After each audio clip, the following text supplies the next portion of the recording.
Hi, Shadian. Should I start now? Just 1 second, I'm streaming the video. Oh, okay.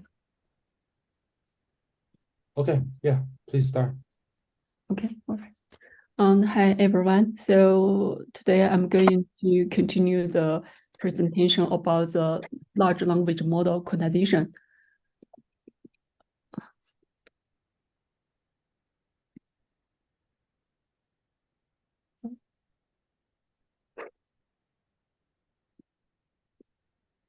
Yeah, so last time we introduced a little bit about the motivation.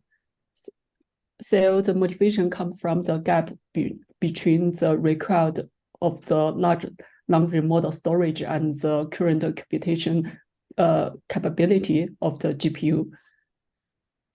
So today I'm going to cover more about the detail about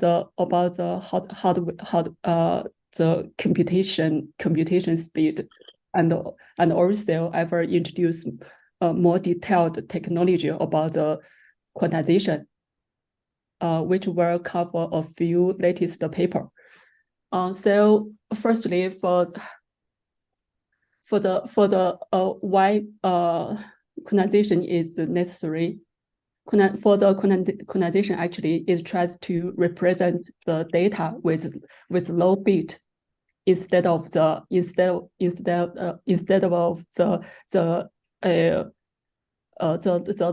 long bits. The reason is not only about the storage but also about the speed and the energy. So as shown in this table, we can see the consumed energy for different operation.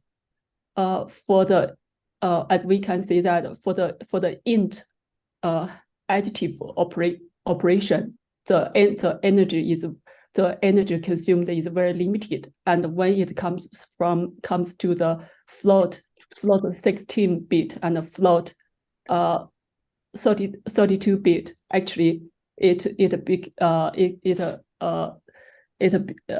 it's about 10 times larger in energy consumption.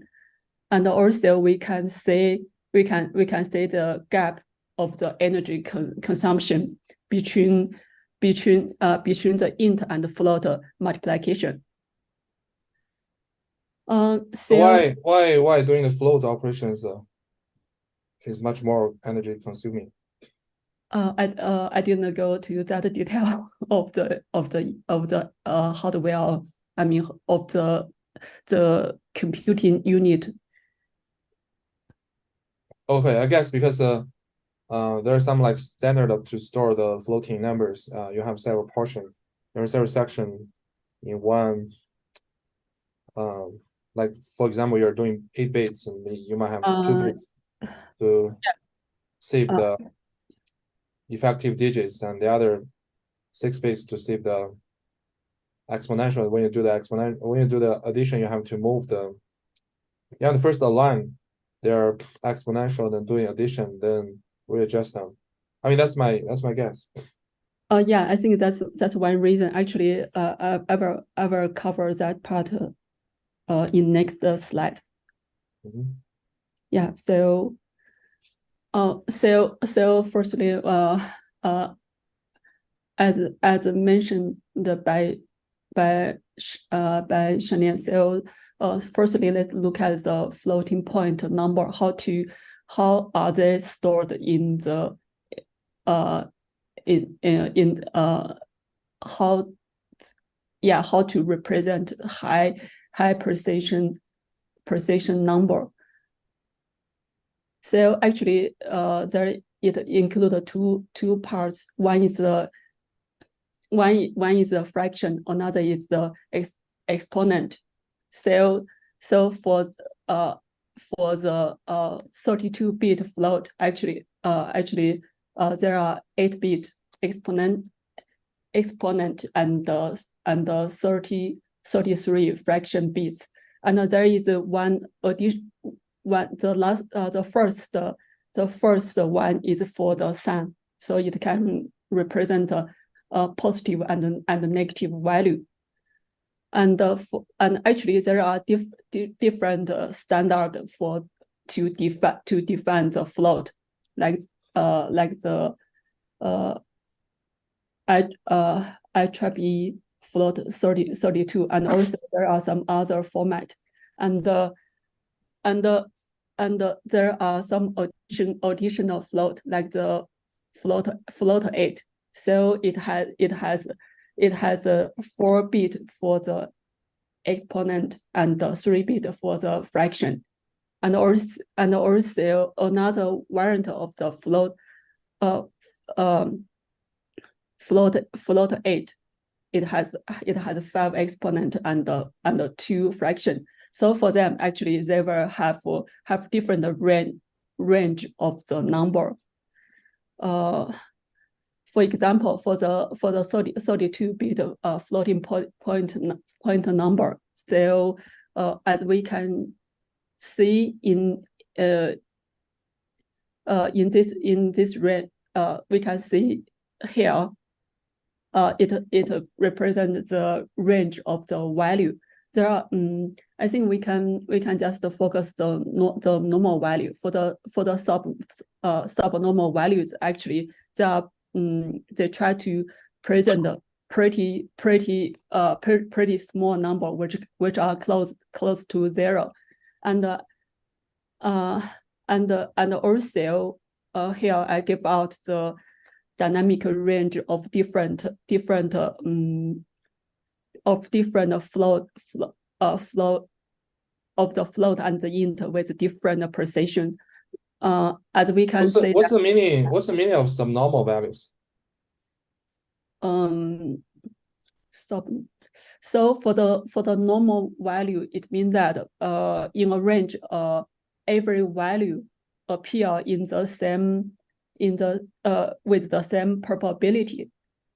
And for the subnormal value, actually, my understanding is that because they are pretty close to 0, actually the probability for them appear in the data is very small. But actually, with this 32-bit floating point number format, it can still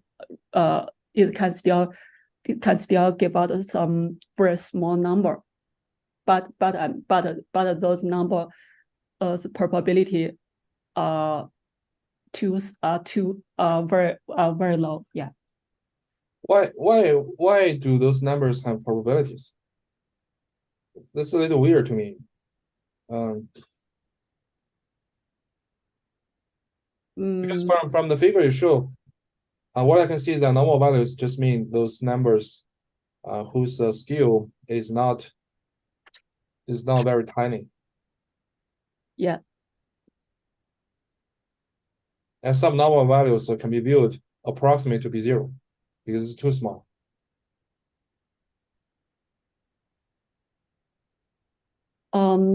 Is it true?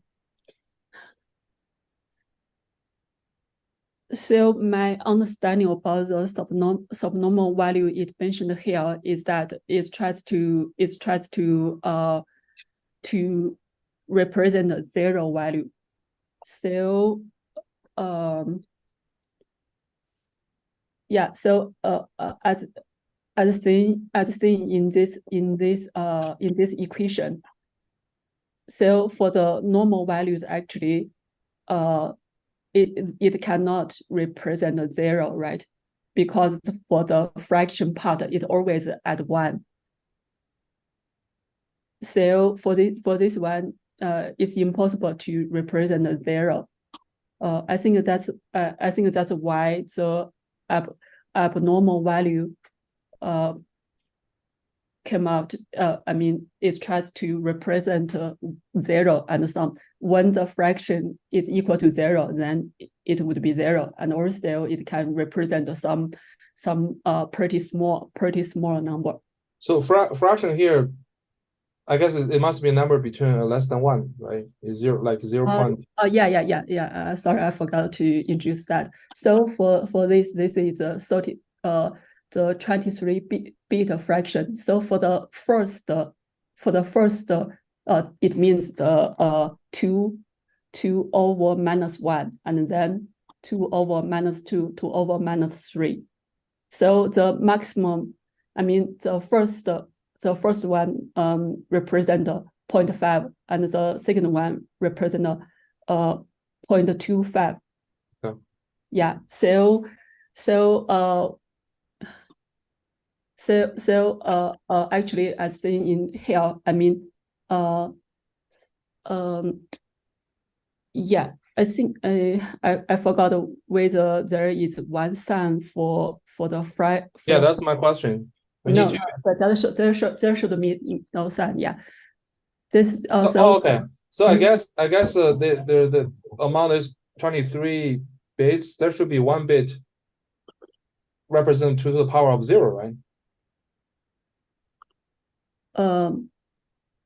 Then you can represent normal values because if the bit that represents 2 to the power of 0 is non-zero, that means that you're doing 1 plus something like that.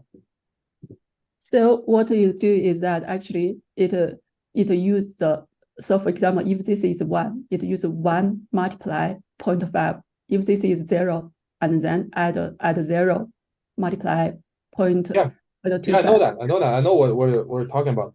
My question is, how do you differentiate subnormal numbers and the normal numbers, right? You use this, this is the basis represent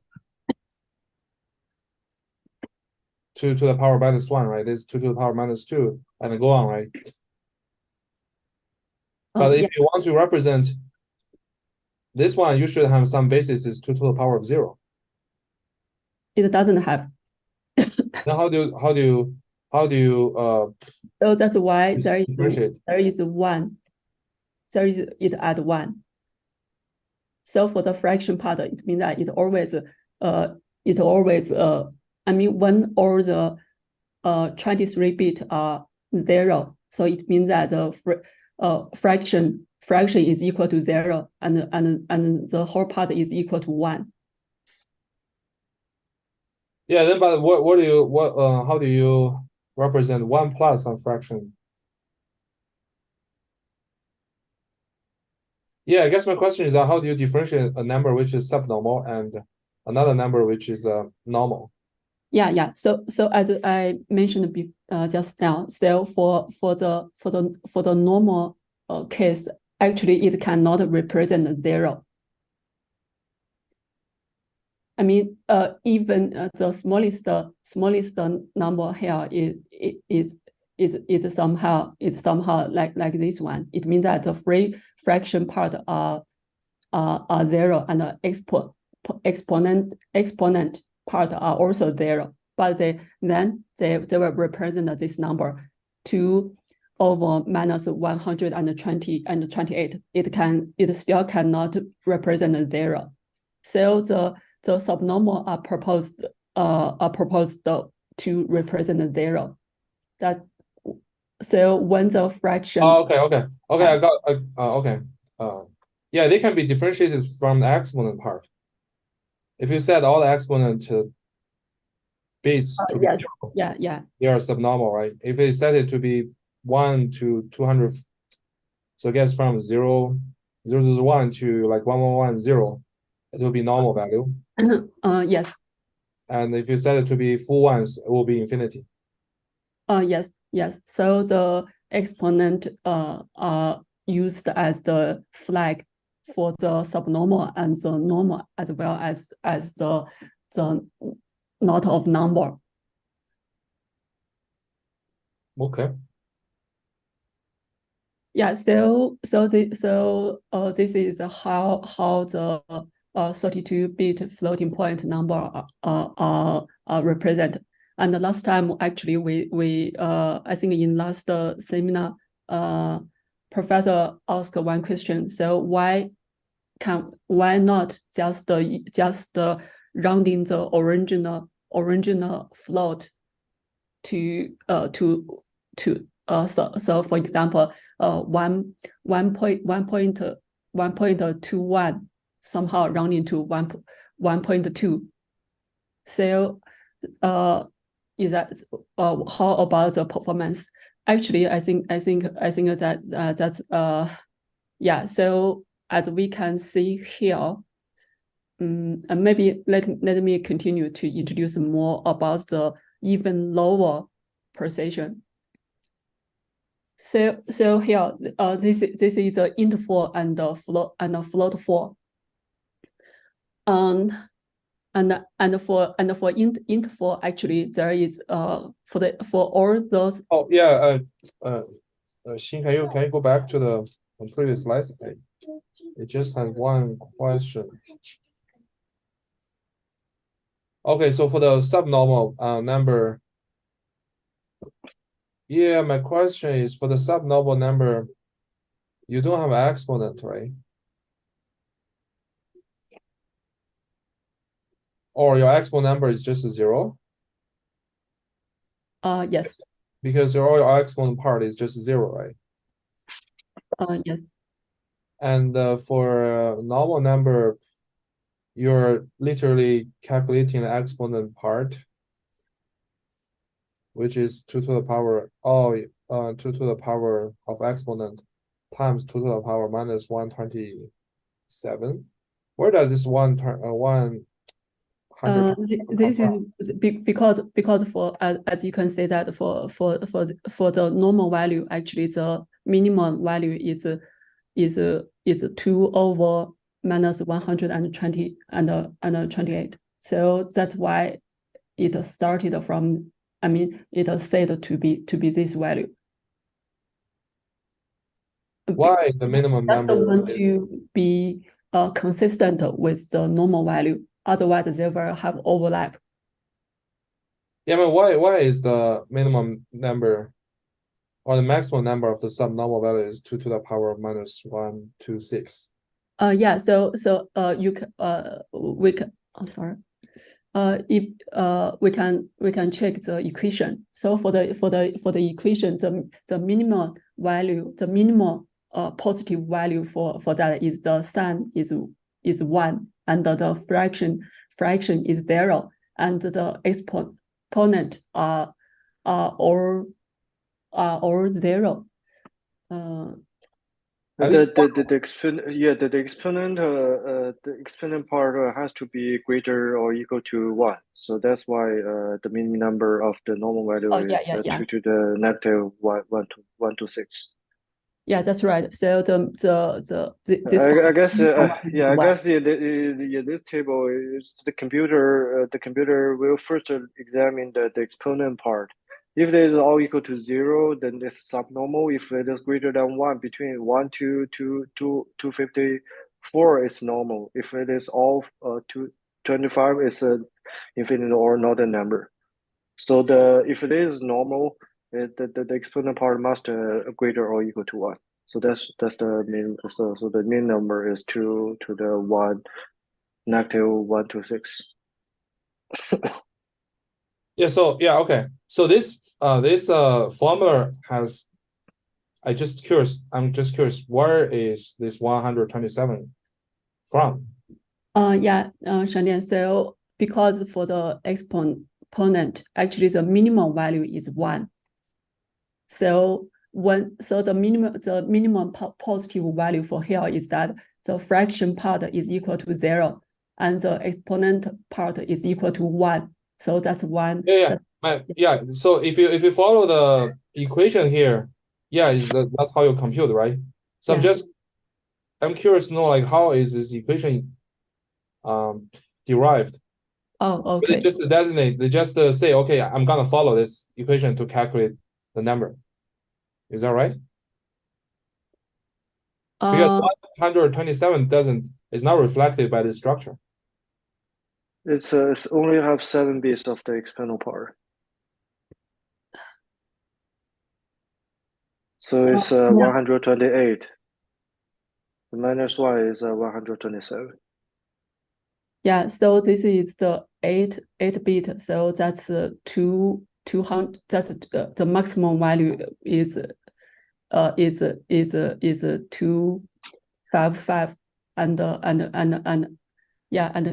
here. So I mean 127 is the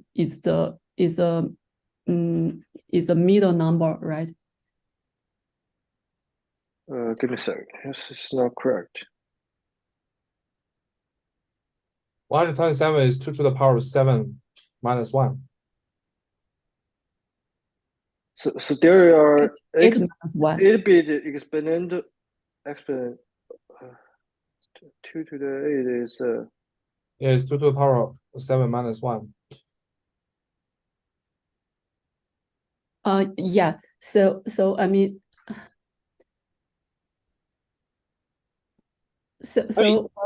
yeah, I would suppose. I mean, I assume that this 127 was designed along with this structure rather than derived from this structure. Right? If you have this design with 8-bit exponent 23-bit fraction, you're going to use this formula to calculate the floating number, right?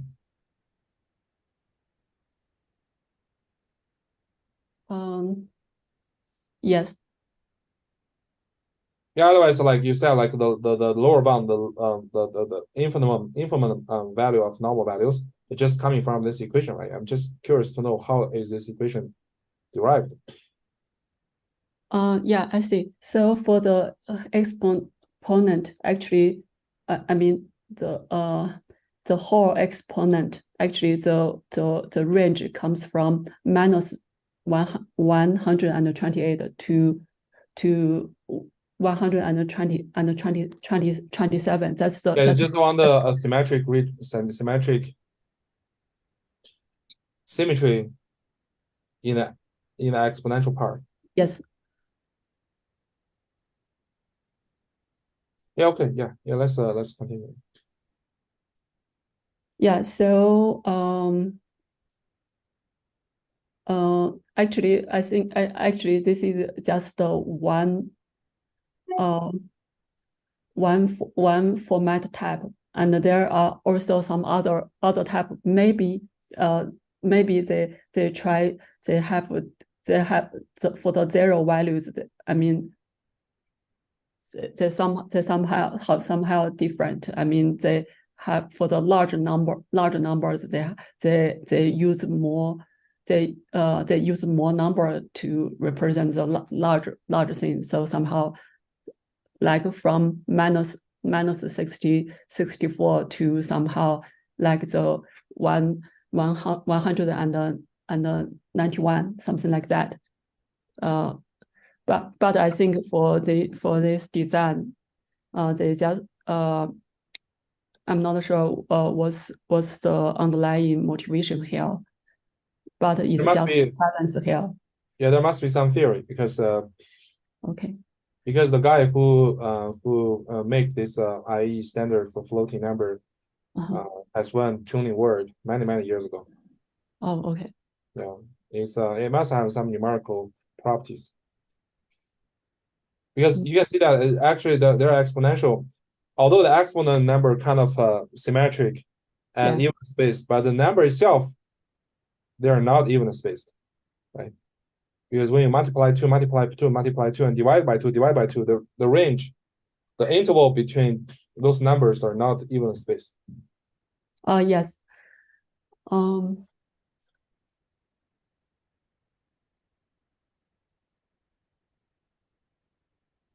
Yeah, I think we can continue. It's good to know how what's the standard of doing representing floating numbers.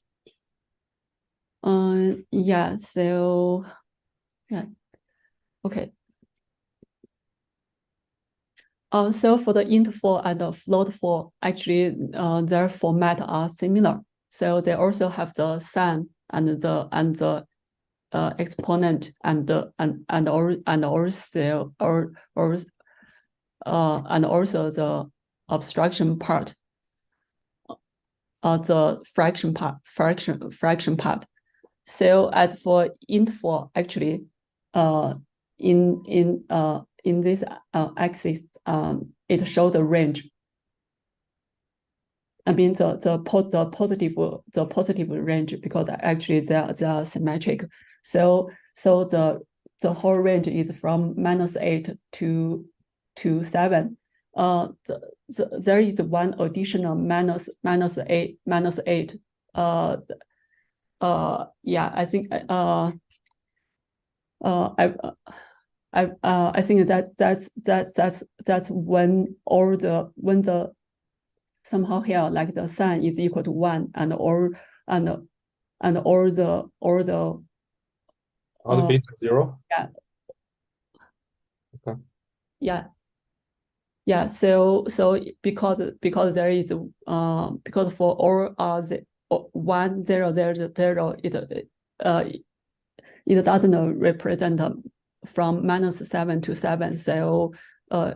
So usually they use them to have one additional negative value. But I don't know why they not try to represent the positive value 8 here. But I found that that's a normal case for those int and float format type design. And I have a question. Yeah. I have a question. So for int4, how it could represent the -8? So as you can see that so for the fraction part, actually it can vary from 0 to 7, right? Yes.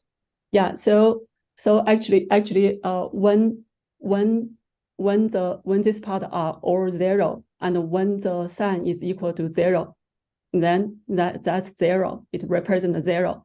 And also, and actually there is still one number 1 0 0. It doesn't represent anything, so it assigned to -8. Oh yeah. Yeah, Okay, that's just a mapping. Okay, I got it. Yeah. Yeah. So we can say that for the int4, actually it can represent 16 integer, and the range is from -8 to 7, and there is a float 4,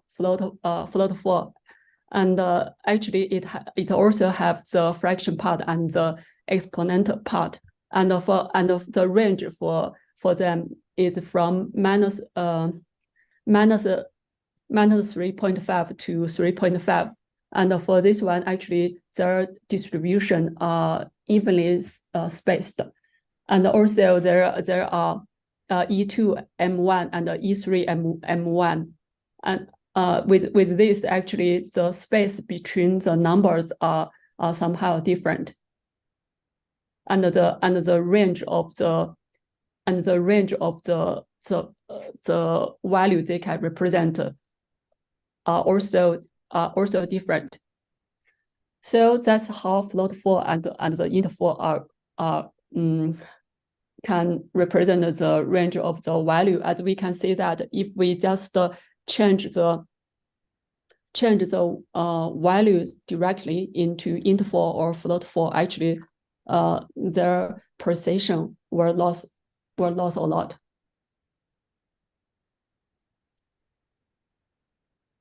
So, and I think this also on the question. Yeah. It depends on which floating format you're gonna convert to, right? Yeah. Okay, if you use just one exponent digit to value, I guess that's fractional digit, right? It will largely shrink the range. And Yes. If you choose 2 exponent digits and one fraction digit, although you can extend the range, but your number are quite scattered. Yes. So that causes an error as well. yeah. So but when the exponent are larger, they can represent a larger range. But for the precision of the small value, they become worse, right? So For there is small a value or for the balance. large value. I feel like for larger value, the error will be bigger because if you say like 2 here and here, right? If you put any number here, you have a very large error. Right? If it's it's very small error. It's 1. You can use any number between 0 and 1 to approximate. That won't cause error. Yes. So from this distribution is right, but because we try to represent the real world values with those type. So in the real world values somehow, I mean the yeah. I mean the error for the first a few numbers, actually their precision error would be small. But for the other one, their precision error would be much larger. So I guess that's because like if you're like converting a float 32 to float 16, because the intervals between those numbers are changing, right? So we're just projecting them back to the floating 16 format. I don't know. No one might have analyzed the error. That's why people are using like quantization approaches. They try to maintain the same intervals. It doesn't change the floating precision.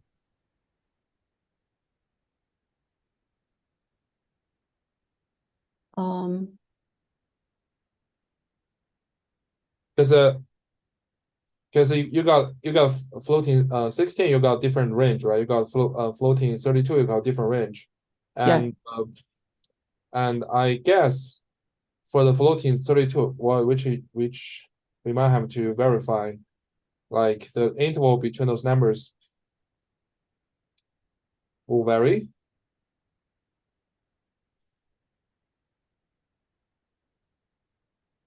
So we'll project back. You're gonna lose some accuracy. Yes. Yeah, sure. So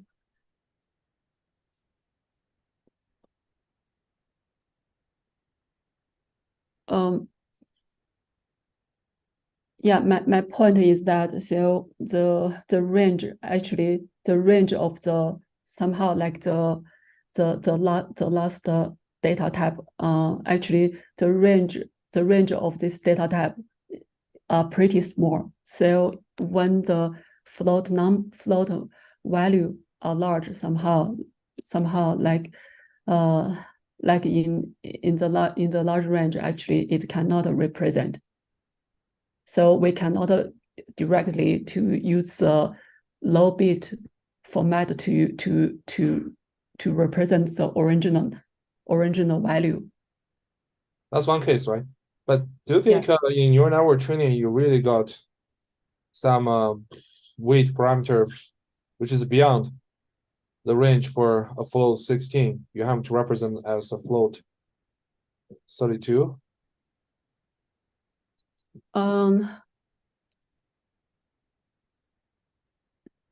No, it's very hard. So for the well-trained model, the weight always follow the normal distribution. So the somehow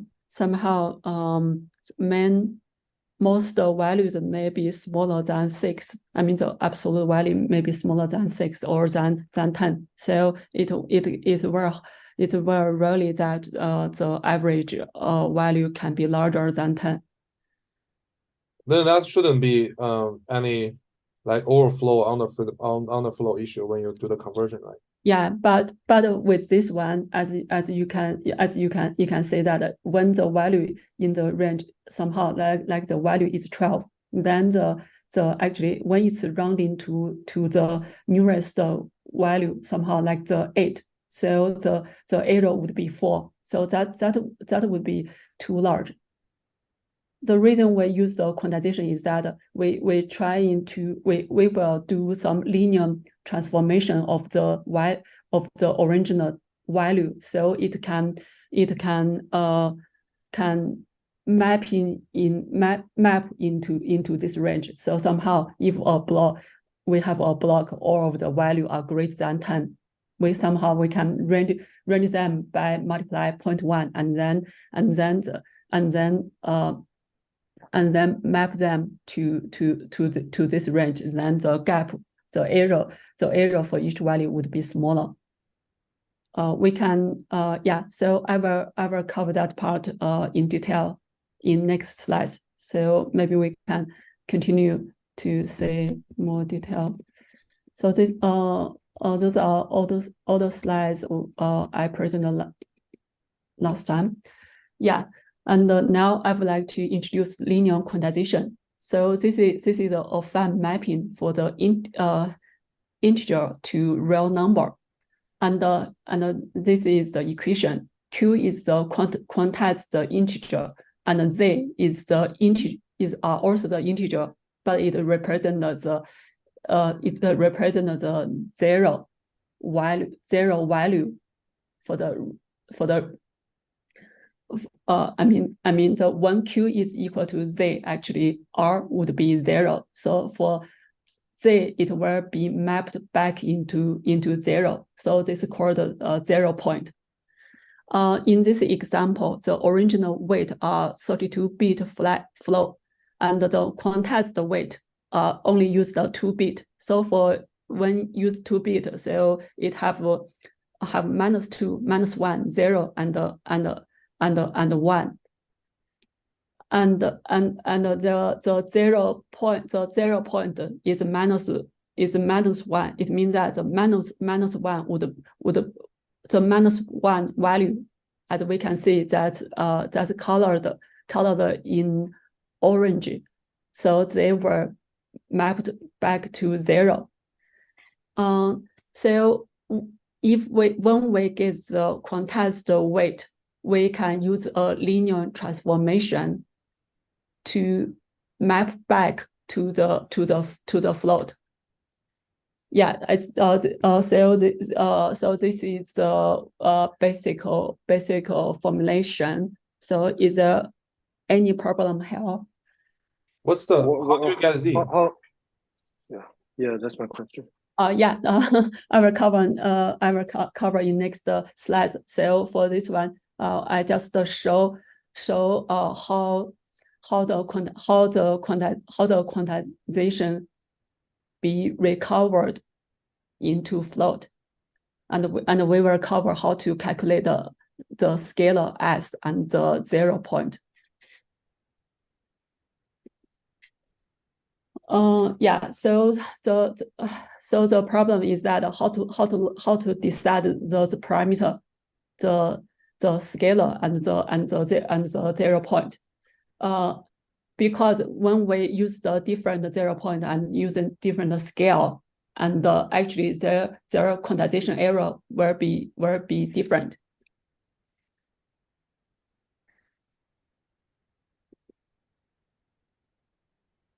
Yeah, so that's I think this is a general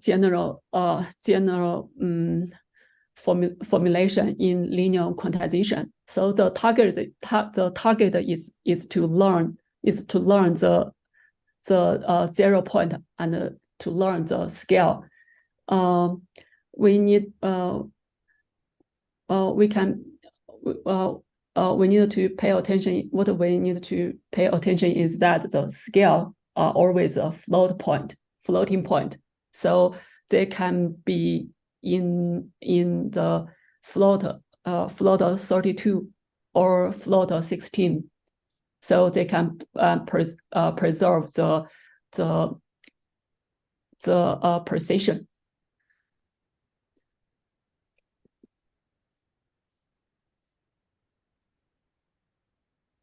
Yeah, so to get the scale, the scale, we need to figure out what's the mean and what's the max value in the original data, and what's the integer mean and the integer max, and then so the basic case to calculate the scale is the ratio between R max minus R mean and the Q max minus Q mean. So what do you mean by integer max or integer mean? The integer is somehow so for example this is a 3-bit, so we can use 8, we have 8 integer here. I think that should be from -5 to -5 to 4, or sorry, -4 to 3. Yeah, that's the Q mean and the Q max. So you're finding the smallest integer that is bigger than all the real numbers in the table, or yeah. If you look at the table, here, what I can see is that the minimum, the Q max should be 3, right? Yes. And the Q mean should be -2.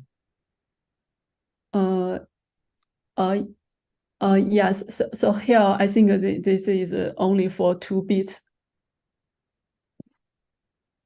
But if that's 4 bits, that's from -4 to 3. So when Shane, you confuse me. So how do you define the Q max? Q max is the maximum integer in your number of bits, or is the maximum integer which is bigger than all the real numbers? Yeah, so the for the in, actually the smallest integer and the maximum integer are already predefined by the data type. So for example, it's int 4, then that's -8 and 7. Okay, so Q max, Q mean has nothing to do with the floating numbers you have. It's just defined by the type you choose. Yes. Choose int 4 is -8 and 7. Yes. Okay. Yes, they are fixed.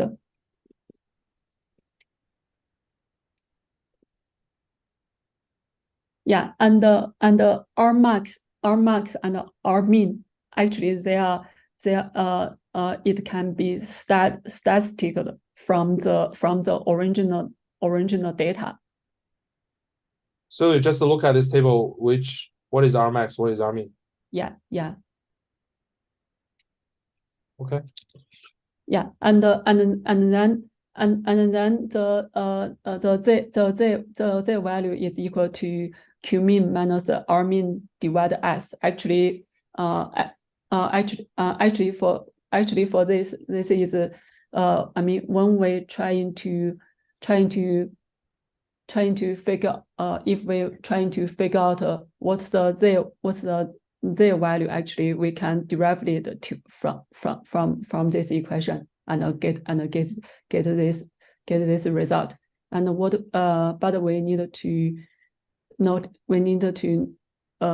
notice that we should do the rounding, because they are also integer. So the basic the intuition here is that it will map the range of the original value into the predefined integer value by multiplying the scale, and after we can calculate when when the value are 0, what's the 0 point should be. Yeah. That makes sense. Okay. Yeah, for this one, actually, there can be there can be some problem, because here, as we can see that the range to represent actually they are symmetric. So in this case, actually the absolute value of the R min are larger than R max, and this they are imbalanced in the data. And so another solution is the symmetric linear quantization. So it will try to use the maximum absolute value to represent the range. That's the minus maximum absolute value, and the maximum absolute value, that's the range, and then the z would be equal to 0. And in this case, z may be not equal to 0. Yeah. I got a question. So why should I subtract the q by z?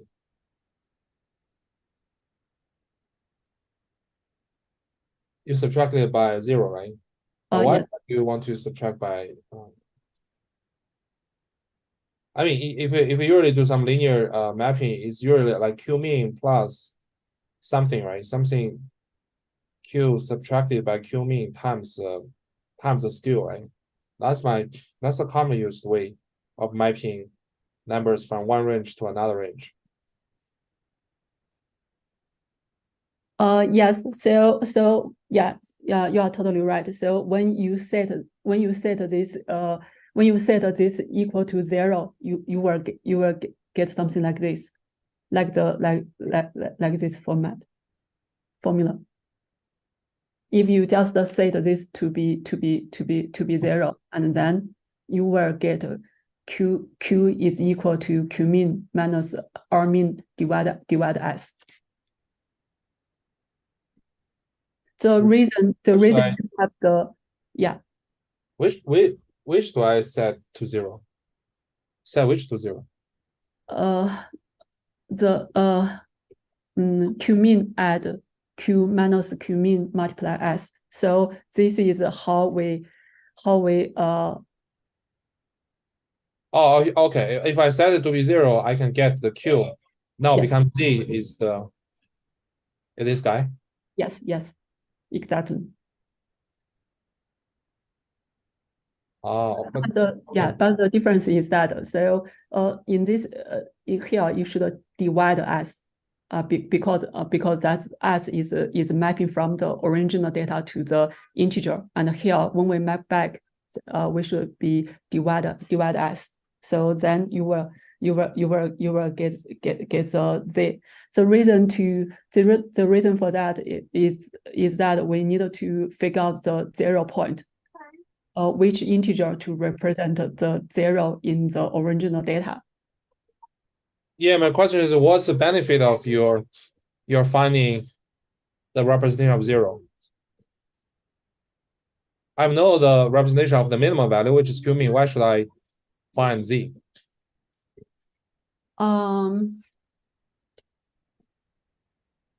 Yeah, good question. So my guess is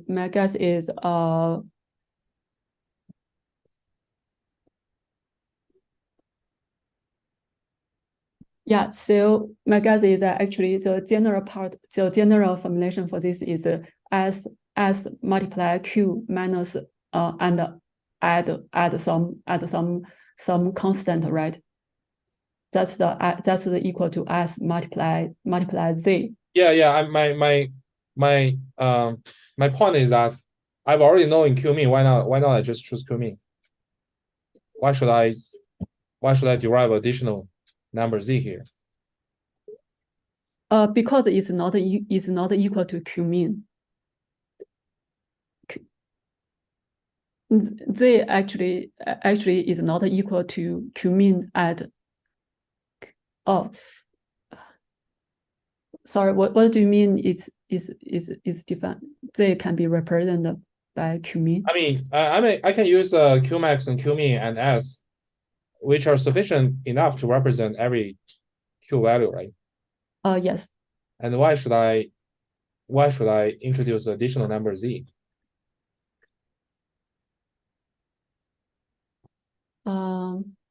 I mean, to me, it's like, okay, I'm gonna I'm gonna convert Qmax, Qmin into the information of S and Z, and then I use S and Z to recover real numbers, right? But I just use Qmin and Qmax and S to represent the real number. That will be sufficient as well, right? Why should I introduce this additional intermediate variable Z? It cannot, right? It cannot. So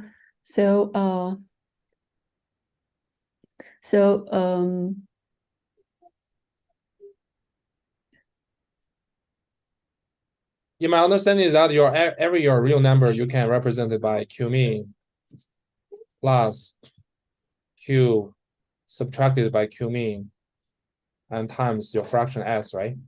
I just use this formula to recover the real number. Right? Why should I use this?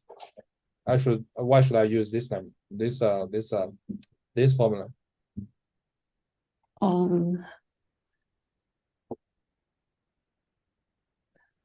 Right. The only difference that okay, I'm gonna use Z in.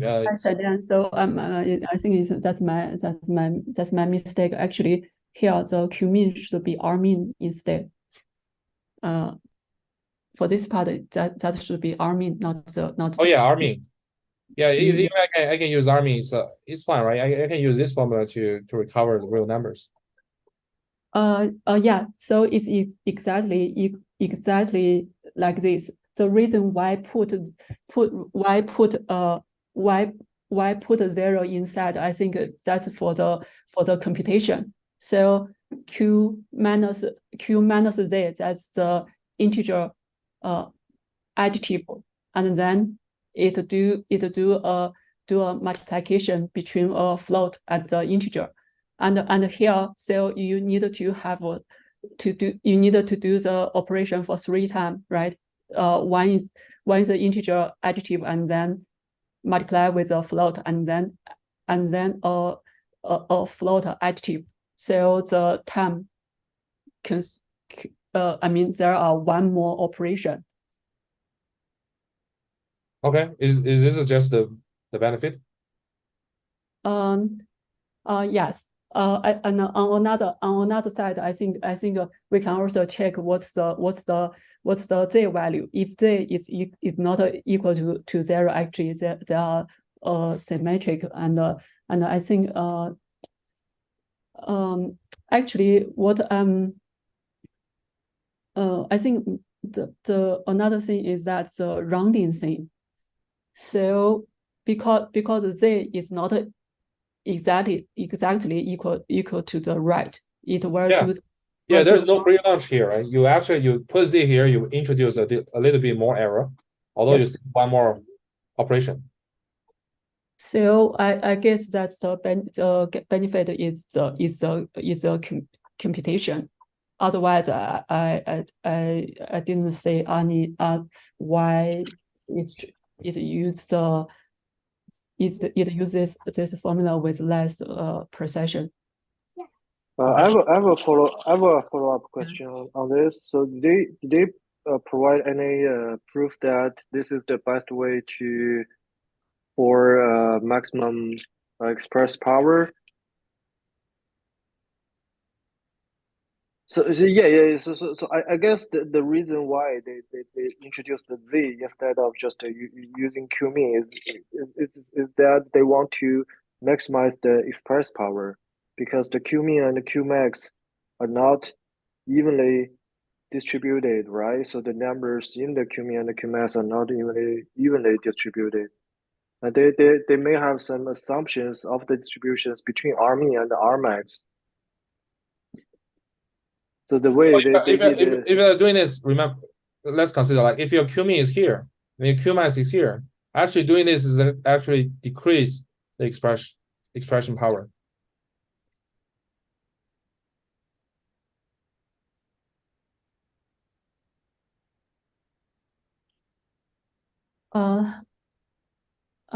I guess it doesn't matter. It doesn't matter what's the Q. I mean, okay. Then I say the benefit of have they here now. So it means that what I'm trying to say that the Qmin and the Qmax, it doesn't matter where they are. What it matters is how many integer between them. So if we have a translation from somehow like the minus 10 to 10 to 10 to 30, actually it doesn't matter because the z will also change with them. But however, for the integer data type, actually they are fixed. So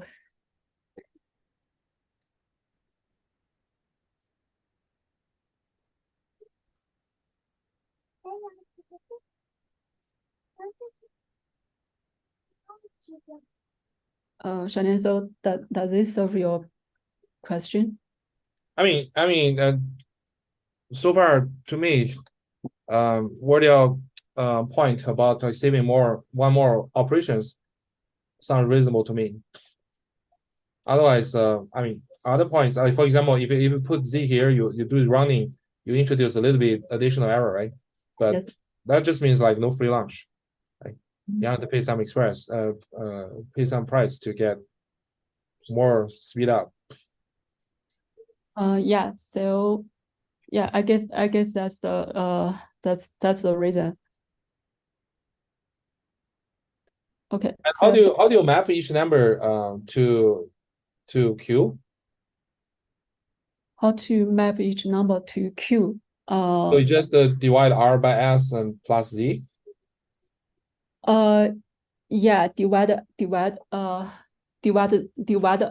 S and then do the rounding and then add Z. So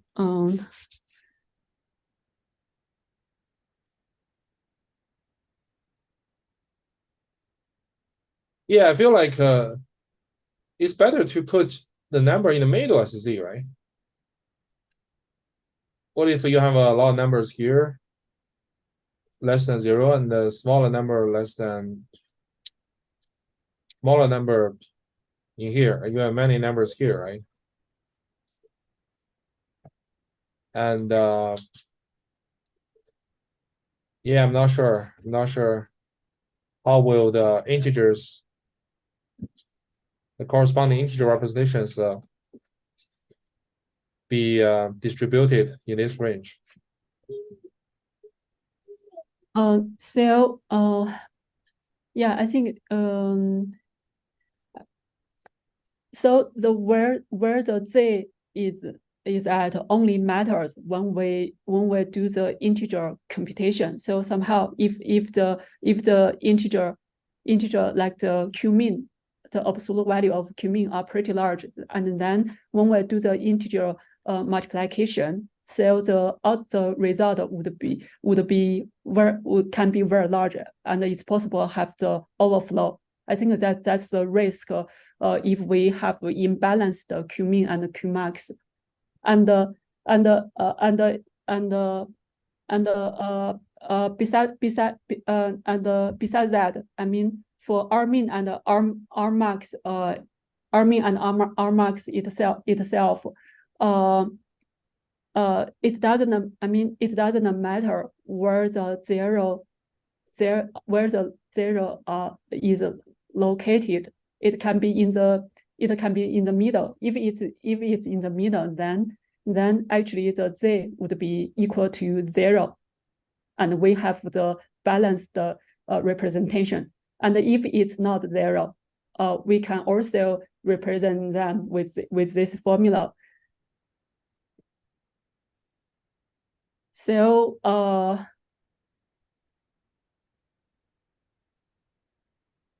so I mean, the way to map them into integer and map back into the float point. I mean the percentage are the same no matter where the zero located.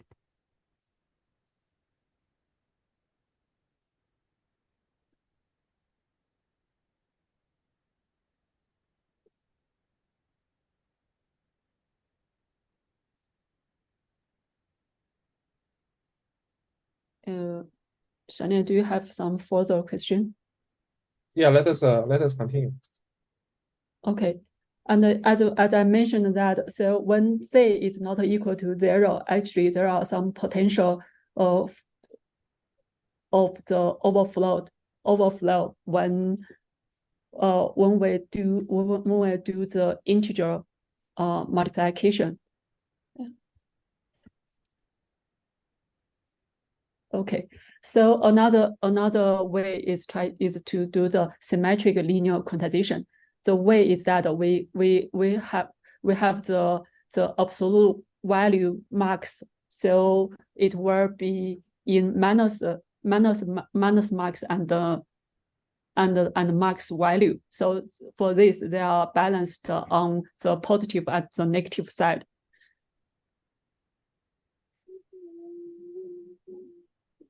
Yeah, so for here, it will when it's balanced, so somehow like the minimum value Q min, like the -4 for the range between -4 and 3, the -4 will be dropped. But yeah, so you kind of waste the yeah the integer numbers you can use, right? Yeah, for this it will waste one integer. Why do you think it only wastes one integer? Yeah, not you are right. Actually, not one. But we will cover that in the later slides. Yeah, I got a question. Why what can you explain a little bit more about why the first version of linear quantization can cause overflow? So the reason we do the quantization, another benefit is we trying to use the integer operation, right? Integer additive and the integer multiplication. So somehow if we have the if that's for int 4, so when we have some very large negative value,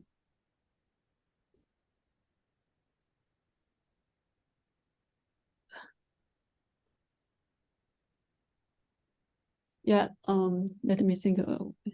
Yeah, in general, you can put any z, right? If you put z equals to 0, you can save this addition operation, right? Yes. If you put z equals to q min, that's exactly what I wrote, right? What my question, right? So they put it here so that because z is with a 0, so you don't need to do real addition. This is a real addition here. I guess that's their benefit. But what if you're using this formula? How is possible to get overflow?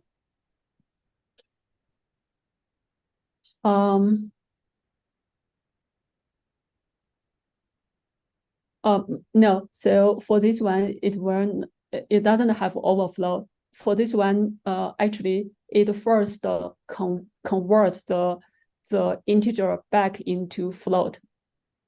So there is no overflow here. What I'm trying to say is that if we try to do the integer operation and then consider mapping back into the float, then for the integer operation itself may have overflow, because for some edge device it can only support the int8 operation. But I mean, the very first step, you have designated Qmin and Qmax.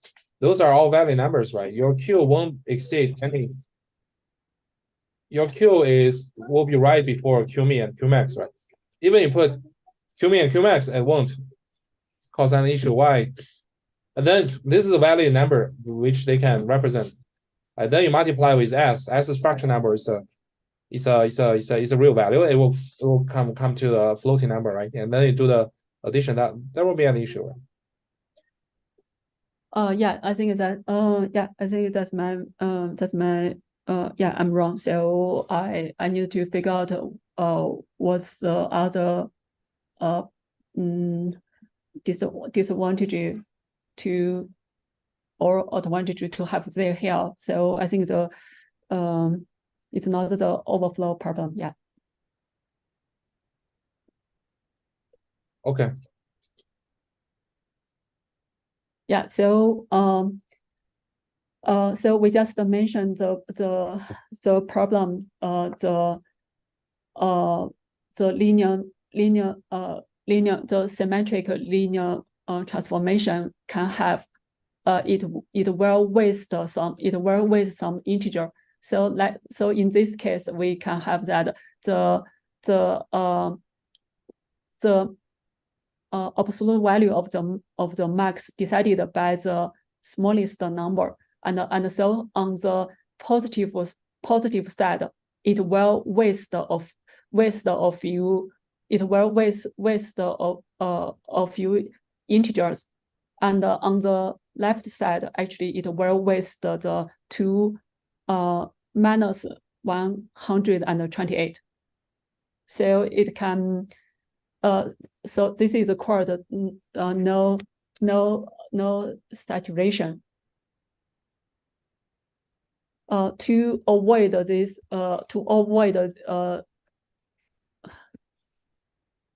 sorry.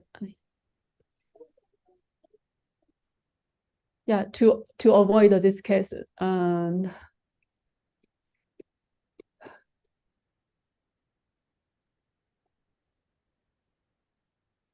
to avoid this case, actually there are some methods are proposed. We will introduce them. Or we talk about the post-training quantization. It means that we based on a well-trained model. Not the other concept here is the quantization of training. So it means that during the training, it's trying to make the weight easier to quantize. We will not cover that topic today. So for the post-training quantization, we need to we will look at them in three areas. The first is the quantization granularity. So it means that when we do the quantization, how we split the data into small block, and we have different quantization parameter for each block, and the dynamic range clipping is what we just mentioned in the previous slides, that how to decide the R min and R max. And the last one is the rounding. So when the general rounding method is to round to the nearest. Yeah, we will cover them separately in detail. So firstly, we will discuss the quantization granularity. There are three level of the granularity. The first is the Paul tensor quantization. So for the whole tensor, we use the uniform scale and zero value, and then that's the Paul channel quantization. So somehow like for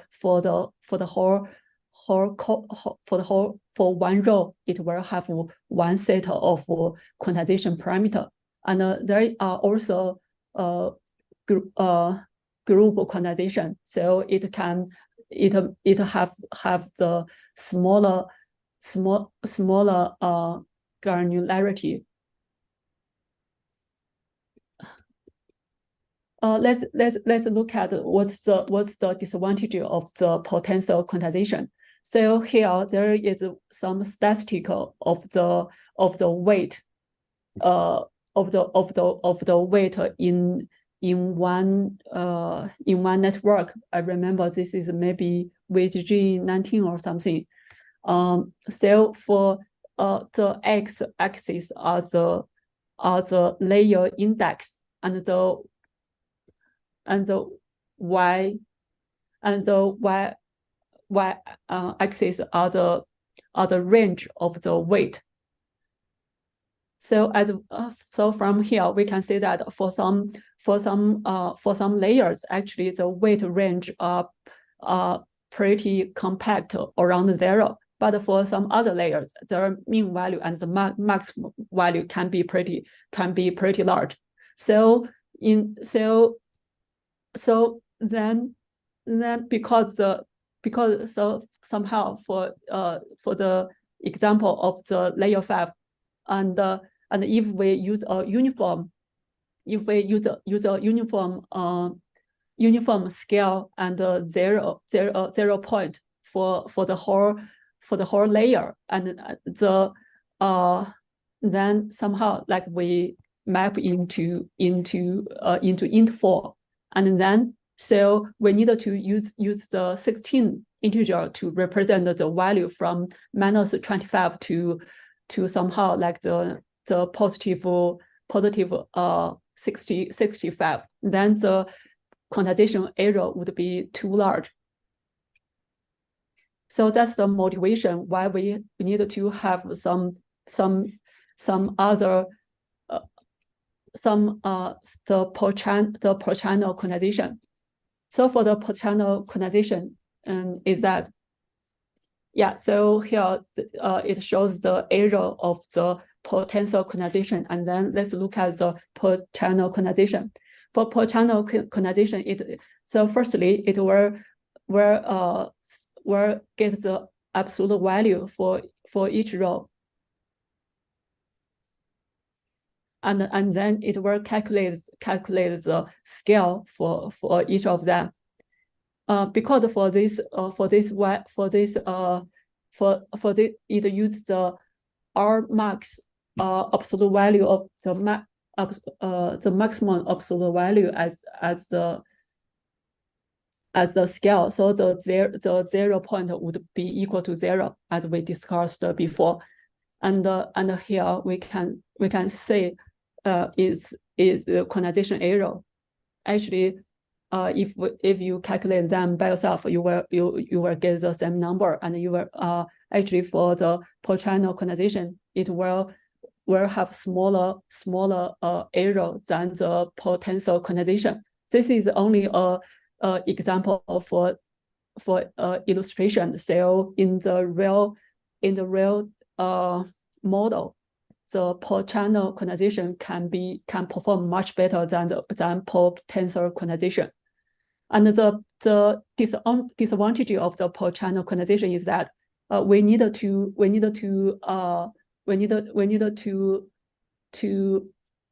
memory S0, S1, S2, S3 instead of only one float. So this will increase the storage. There is a balance between the accuracy and the storage. And next we will talk about the group quantization.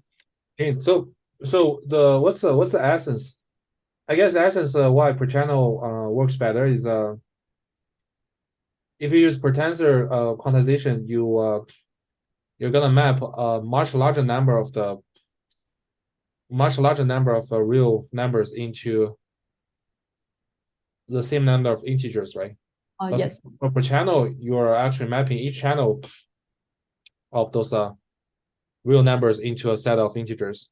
Now, if we move to another channel, you map the same. You map another channel of real numbers into a set of integers. You actually have more more numbers to do the representation. More numbers. Because I'm still a little confused. Like if you use, for example, if you use this symmetric,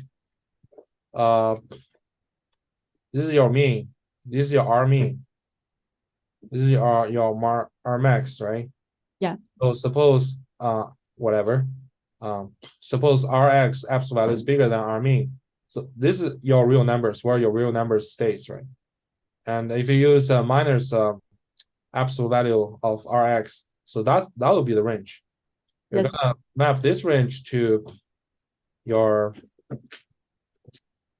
integers. Yes. 1, 2, 3, 4, and so on. Yeah. Yeah, and doing this is gonna, I'm not sure, it's kind of like waste the representation power of these integers because you're actually assuming, okay, those real numbers which are not existing, but they're still mapped or represented by the integers here, right? Yeah, it will waste some integer.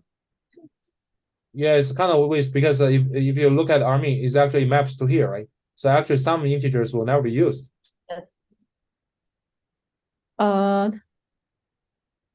Yes, I think this can be one benefit to have the per-channel quantization. With this case, so the wasted integer in each channel would be different. But if we have a uniform quantization parameter, the wasted integer would be more. So actually, for this case, this case may be not so good to show the advantage of the smaller block. So somehow, if we just assume there is one very extreme case, so somehow like the minimum value is 5, and the maximum value is 10, and for the others will be the same, and then so for the S0 would be 10. So but if and in here the maximum value will be also become 10, and when with this case, it means that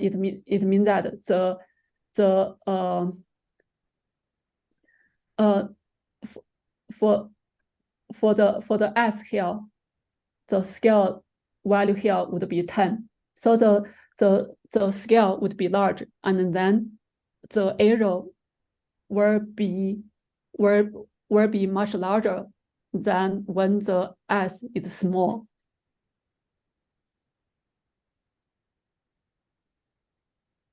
Yeah, I think there are two things here. So first, if we're going back to the linear quantization you just introduced, I didn't say the benefit of the symmetric quantization as compared to the very first approach you mentioned. Like at least for that approach, you will not waste any integers.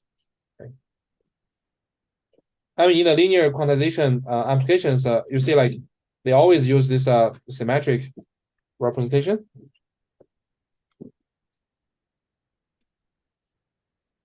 I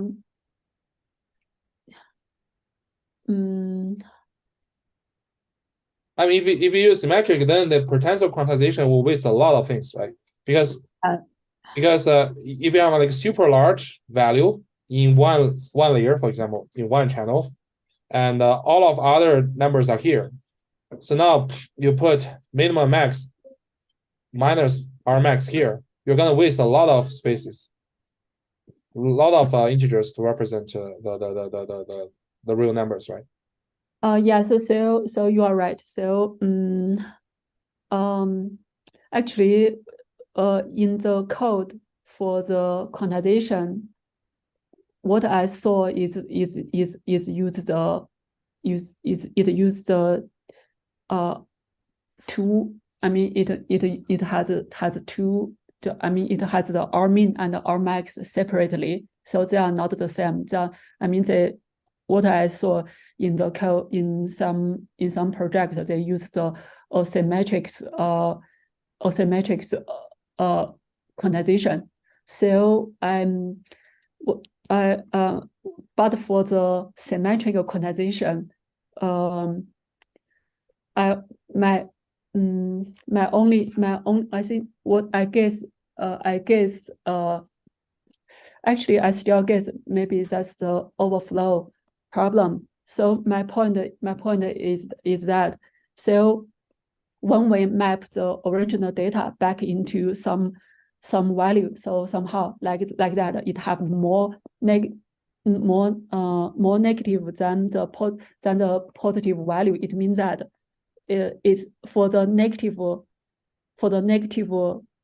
small value, it's possible for them to have more value mapped to them, and when we just do the operation on them, so they have more chance to have the operation like that, -4 multiply -4, and then it will have the overflow, something like that.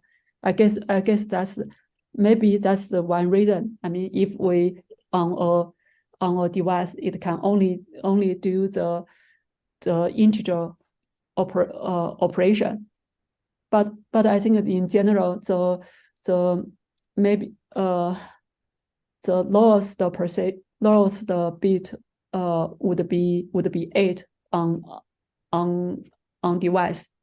So for the 8-bit integer operation, I mean, if the value somehow like that to have -127 multiply -127, then there would be overflow. From the formula, it's just the integer multiply with s, right? So the integer itself is it must be valid, right? And multiply with some fraction s here, it won't exceed it, because that will convert into floating operations. That's the problem. So in the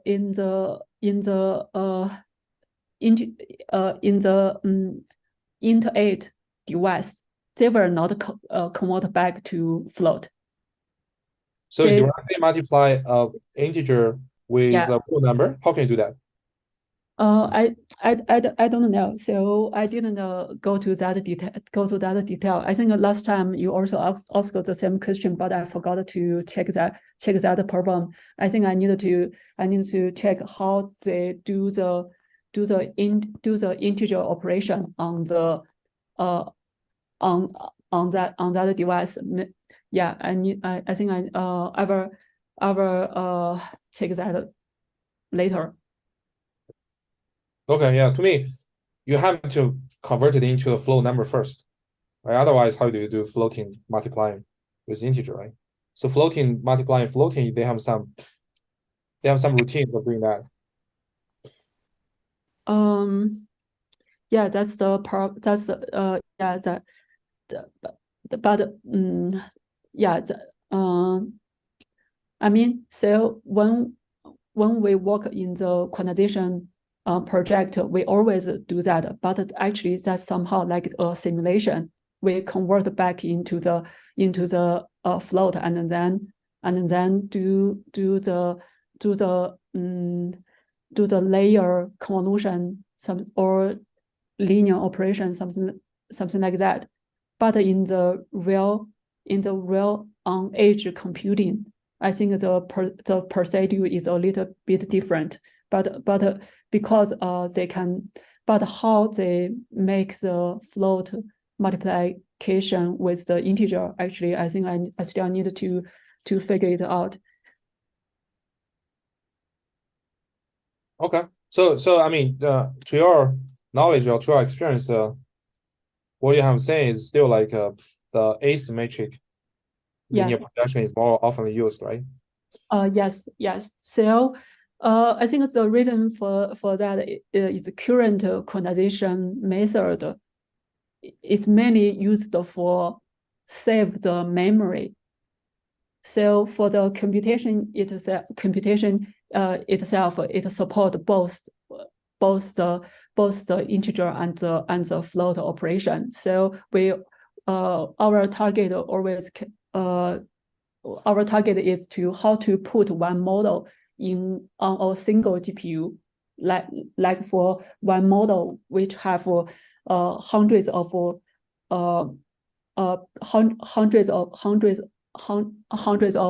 billion parameters, how to put them onto a single GPU and do the inference. So for that, the main concern is the storage, how to quantize the model to make them can fit the memory somehow, like have only 80 gigabyte. Okay, so, for the GPU, I suppose we got like such a much smaller model. So when you do the inference, you have to recover the weights into the real floating number, right? Those are all doable on GPU, right? Yes. So the main benefit are the storage, and also when it use the integer and send the data into the computing unit, it would be faster. Yeah, there are two advantages. Okay. Yeah, let us continue. Yeah, let us. We probably need to go faster. Okay. Yeah, and finally, we will cover the group quantization. So for the group quantization, actually, they are similar to the previous one. The difference is that we have a multi-level scaling factor. So here in this case, actually, it has two scaling factor. What it really do is that, for example, maybe it just have the scaling factor SQ for vector of the length 8, and then for every continuous 8 element, it will have one will have one scaling factor, and then it can have a uniform scaling factor for the whole tensor. So there are two levels of scaling factor. It can even have more level of scaling factor.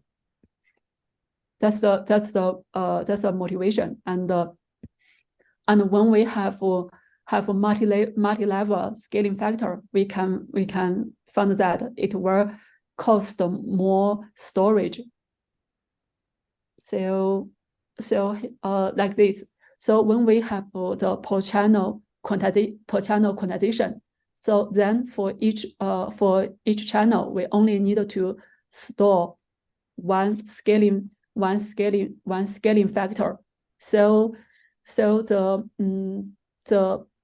bit weights for every weight would be 4 bit. And actually, we also have one floating number for one channel, but the average bit would be pretty small. So for example, the channel length is 1000, and 16 divided by 1000 are pretty small, so we ignore them. And there is another method, the QSQ. Actually, it has two levels. So firstly, it have a group. The group size is 16, and then it do the per channel thing. So for every 16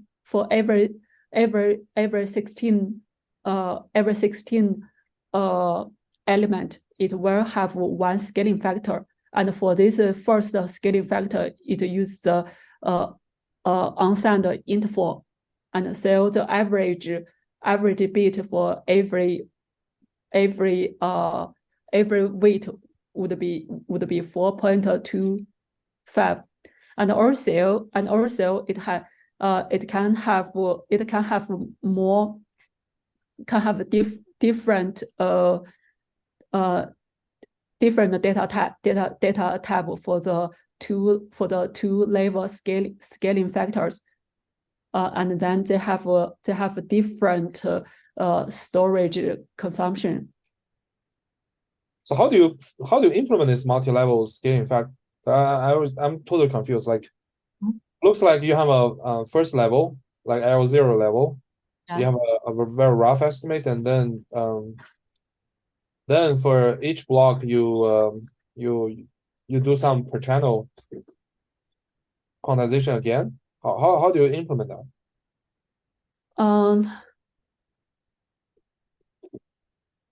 Yeah, so I think one procedure is that, so for example, in here we for the level 0, it only have two weight element. So for them we can calculate the scaling factor, right?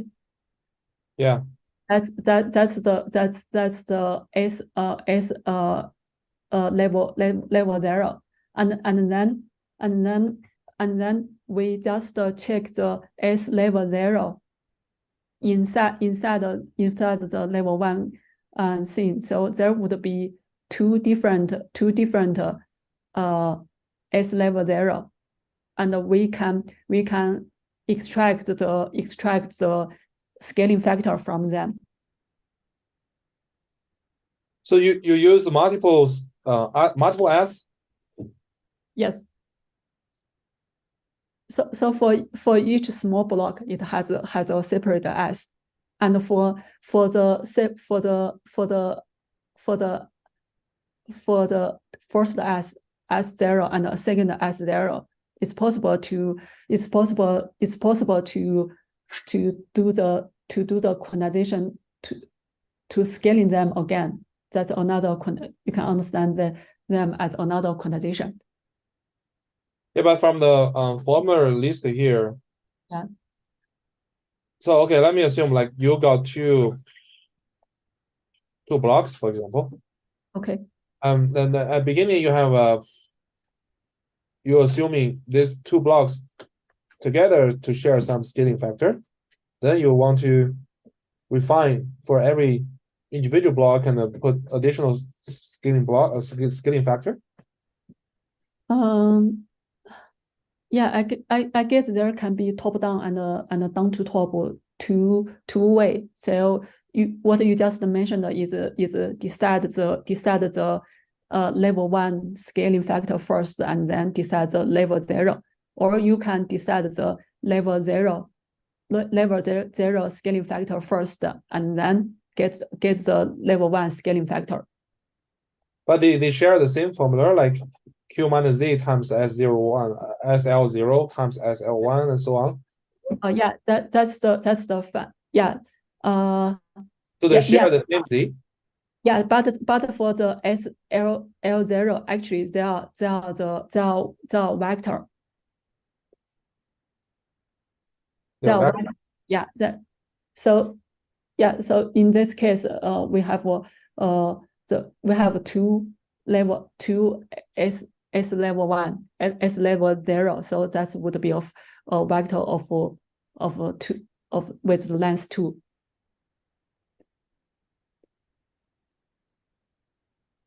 So it's somehow like the tensor multiplication. I forgot what's that. I mean, I want to know the whole the general computing procedure. Like, okay, let me draw another thing. So suppose this is your whole your one group, and it can be break into two groups. Mm-hmm. So your SL0, which you refer to as a vector, that means you're gonna multiply S0, it's like a whole vector. Then SL1 will be for this group only, and SL1 for this group only. Is what you're saying? Yes. Okay, but then how do you decide SL0 and SL1 and so on? So for SL0, actually you can decide it by by this small block, right? So, Okay, so SL0 is a lower level, right? This is SL0. yes. This is SL0. This is SL1. So your SL0 you can first run your linear quantization approach for each of these individual block, is what I'm saying. Yeah. So yeah, Shangdian. So actually, what you do is that you first get the multiplication result of all them. Okay. You can understand it in this way, and then you try to get some high level scaling factor. So somehow like that for each small block, you can decide one scaling factor, like the S01 and S02, and from S01 and S002, and then you extract a scaling factor S level 1 S level 1, and when you divide the original S01 S02, and then you will get the S level SL0. I mean, you can do it iteratively. So it determines the product of the SL0 through SL and for example, and it determines the one by one. Yeah, I think it's in that way. So it's starting from each individual group, and then it's starting from bottom to top, or starting from top to bottom? Well, actually, I didn't check the code for this paper, but for do you remember for the QLoRa, actually they also have two double quantization. So for the QLoRa, actually they do the way from bottom to top. The firstly decided the quantization parameter in each small block, and then they decided the quantization for the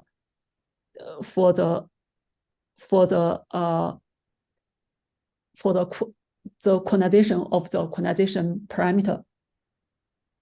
We can also actually, because as we can see that Z is 0, actually we can just remove Z.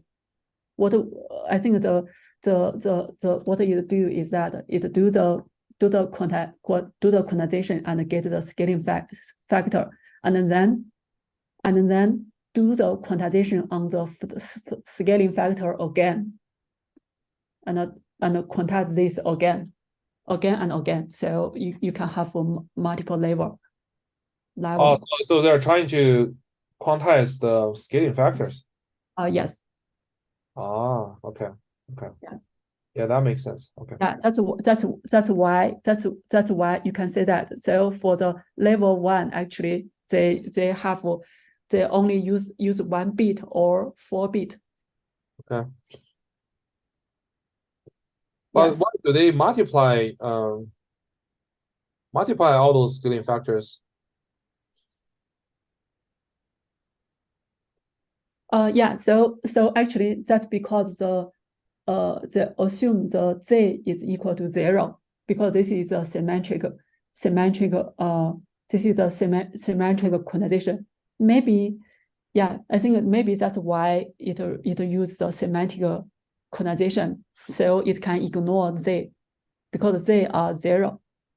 Yeah, I mean, why do they, for example, SL0 could be very rough, right? SL1 is a more accurate representation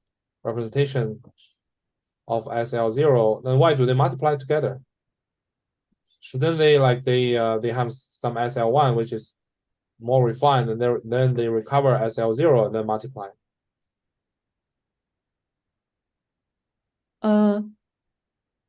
It's the same, right? Because there are no Z, so they can just do the multiplication. What I'm trying to say is that so when we multiply them together, it means that we first recover the quantization parameter, and then we multiply Q, then it will recover to the original float.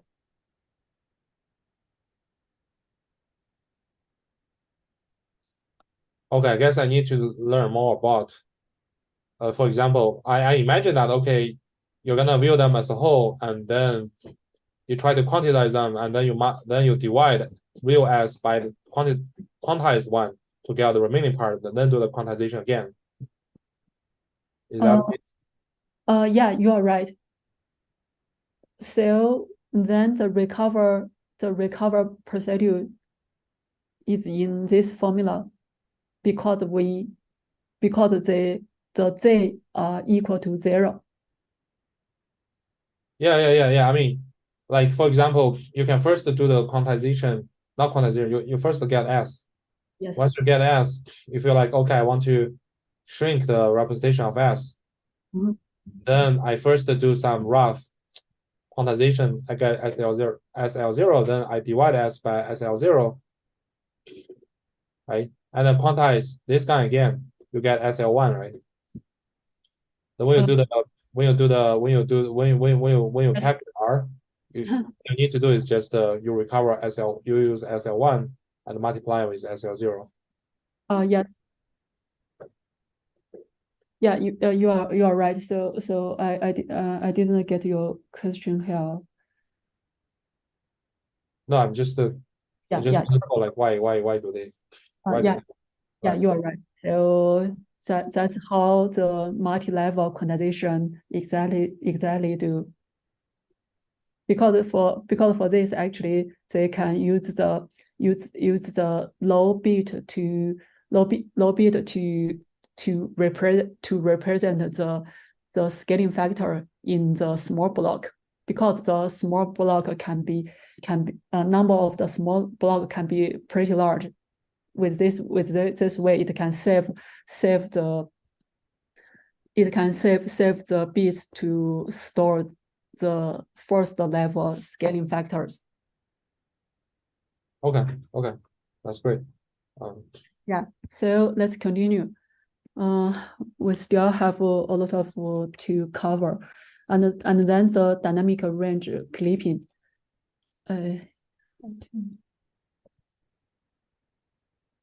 Yeah. So for the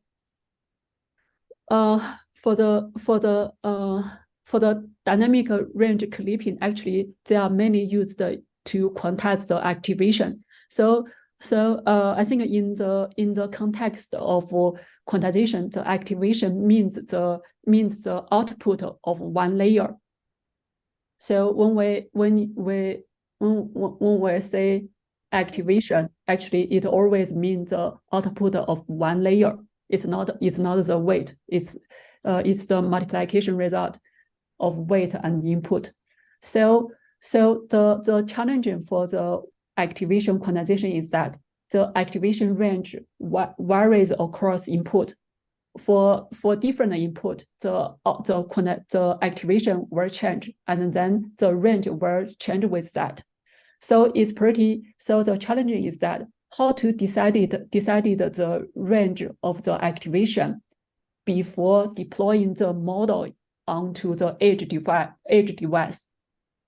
Because we so that's the challenging, how to decide the Rmin, Rmax, and the Z value, because the Rmin and Rmax were decided the scale factor. And there are different ways. The first method is that during training, it statistical the R min and R max with the exponential moving average. So for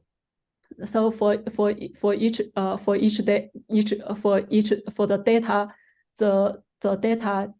the teeth data, it have one R min and R max, and for the previous data, there is a averaged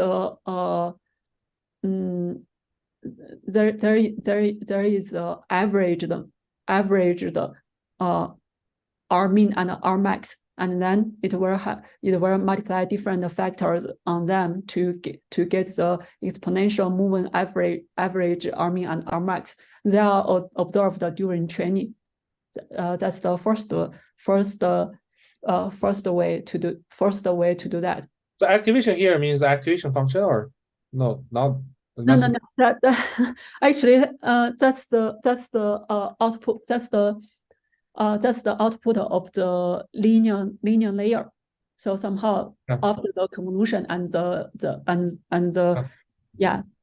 But actually, I also felt confused when I first time to raise the paper, say the activation. I don't know why they call them activation. Maybe sometimes they do the quantization on the output of some activation layer. That's my guess. But I'm not sure. So yeah.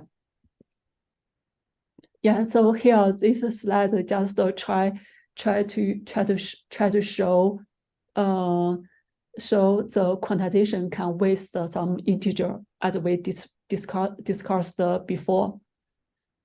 And one way to solve that to solve that problem is that we can trunk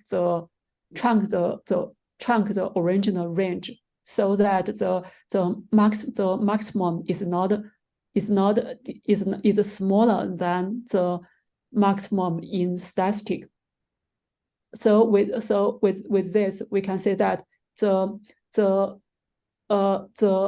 will only waste one integer.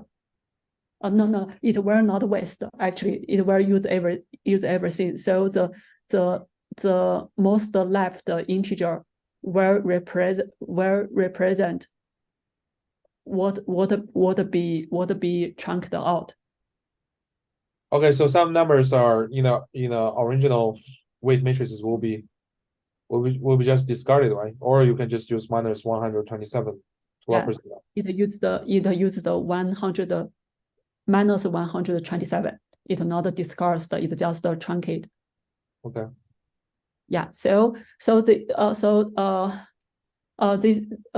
is the clipping, and so the problem is that how to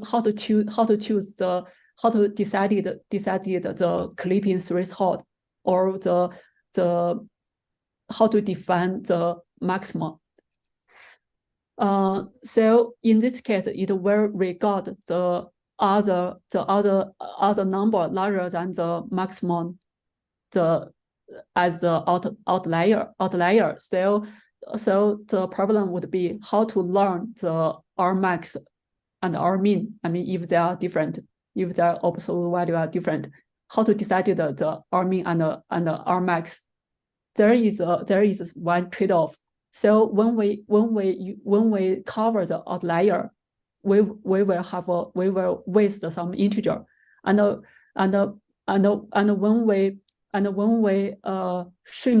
we trunk out the outlier, it's possible for us to lose some accuracy. So there can be some trade-off.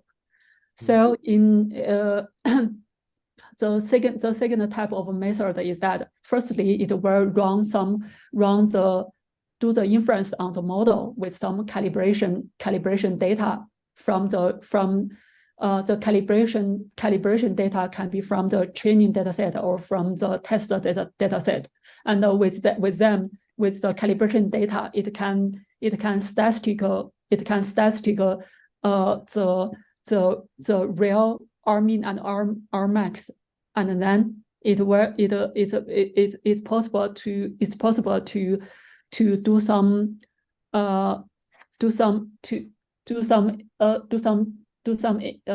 experiment to try different R-min and R-max to say which one is best. So there is one actually this is not one paper. Sorry. Actually, this is one method proposed in TensorRT supported by NVIDIA in 2017, and they can decide the maximum value by evaluating the KL divergence after we discard some truncate some values. We can see this figure. For example, this is one layer in ResNet 152, and this is a distribution of the weight. So the x-axis are the activation value. Actually, that's the we can just understand regard this as the weight absolute value, and the y-axis, that's the frequency of that value appeared in the whole weight. So in this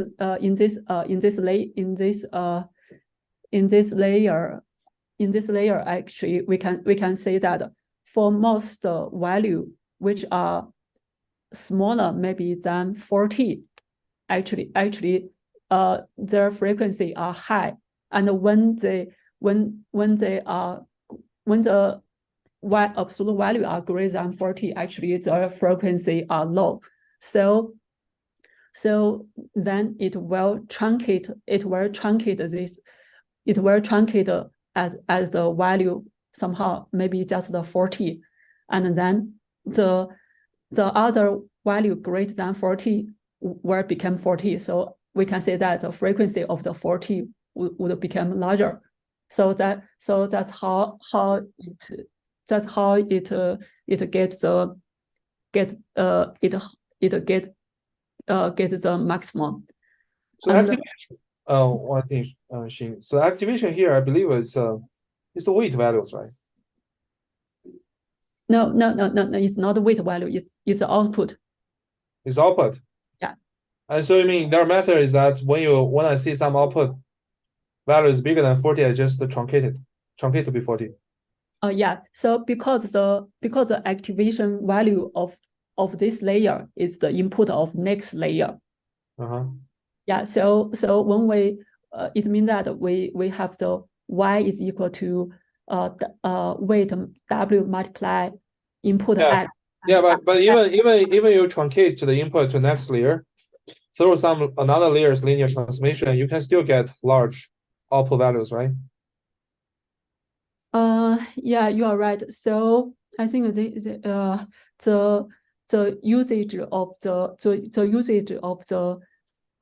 activation quantization is a little bit different from the weight quantization. For the weight quantization, we can use it during training or just use it as the inference. And the weight quantization, in my understanding, it's always used during fine tuning.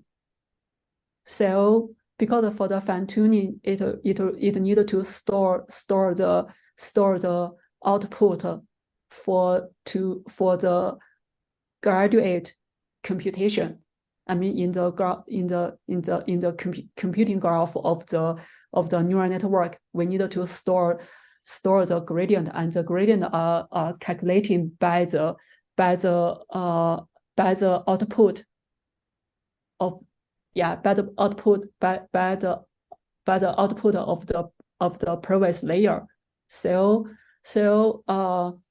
in during the fine tuning, I mean for the fine tuning or for the training, it need much more memory than only inference. So when we do the quantization on the activation, it will save the memory a lot. I think that's one scenario why activation quantization are used.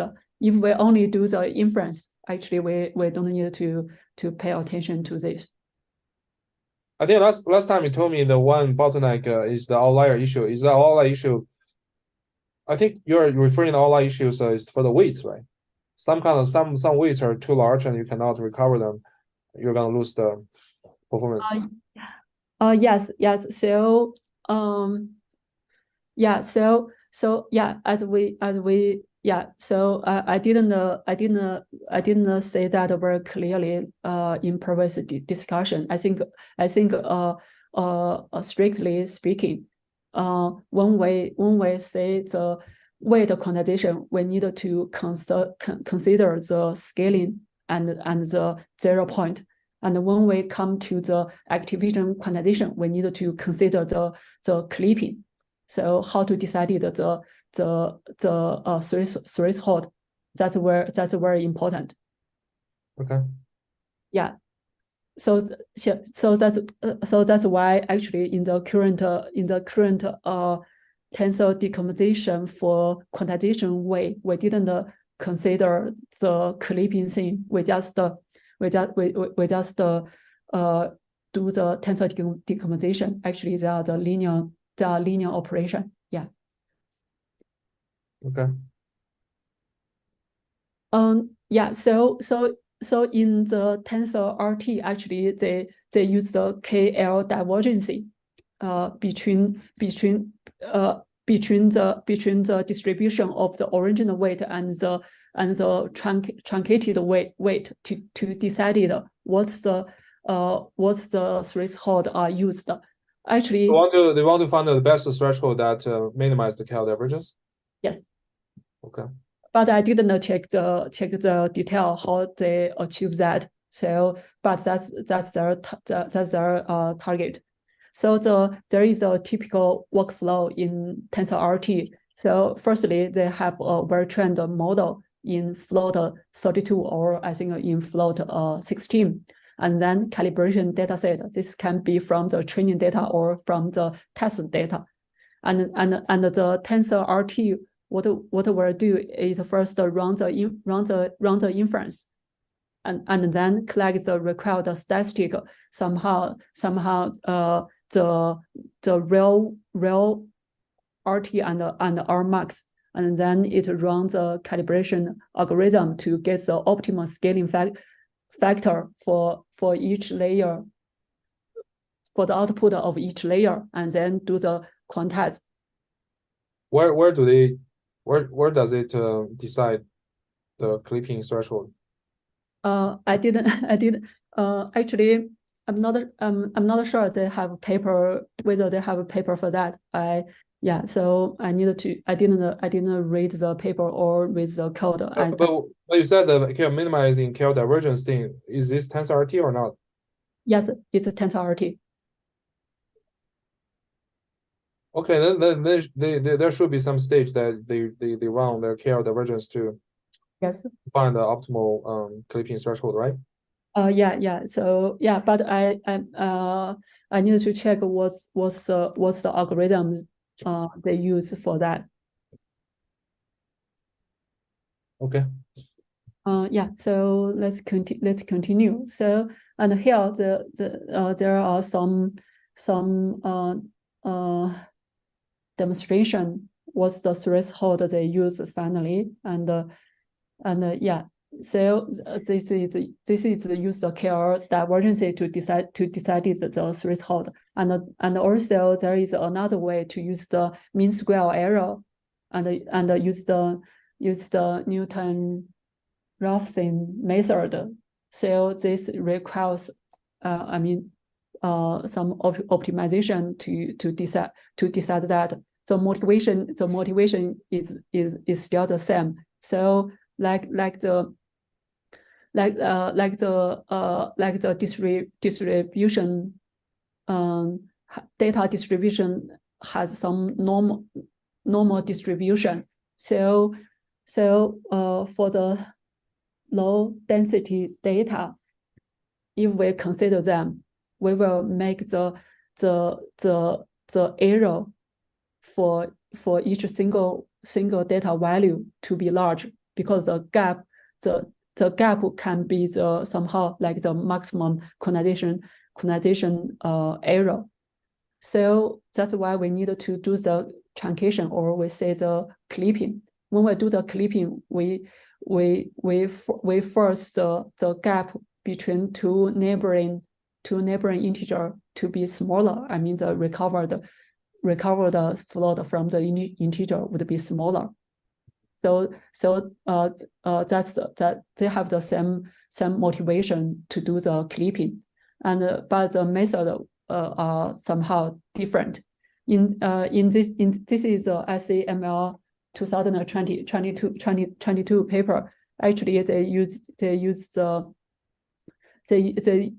Newton-Raphson method to decide what's the turning point in regarding to the MSE error and the clipping factor. Sorry, clipping scalar. MSE means to computing the MSE error between your recovered values and the actual values. Okay. Yes. So as we can say that, so when the clipping value are small, then it means that it will truncate a lot of large values, then the error will be large. And when we increase the clipping scalar, the error would become smaller. But when we make it larger, it means that it will waste more integers. So there yes, there is, and when it wastes more integer, then it means that the quantization error would be larger. So there is one turning point, and it use the Newton-Raphson method to decide this turning point, and say that's how this is convex, and then they can get the global optimal. But this is also the activation quantization approach, or no, it's not. It's not. Oh yeah. It's the it's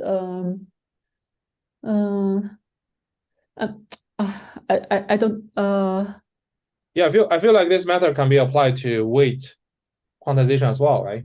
Although you can use quantization as well. Yeah, you're right.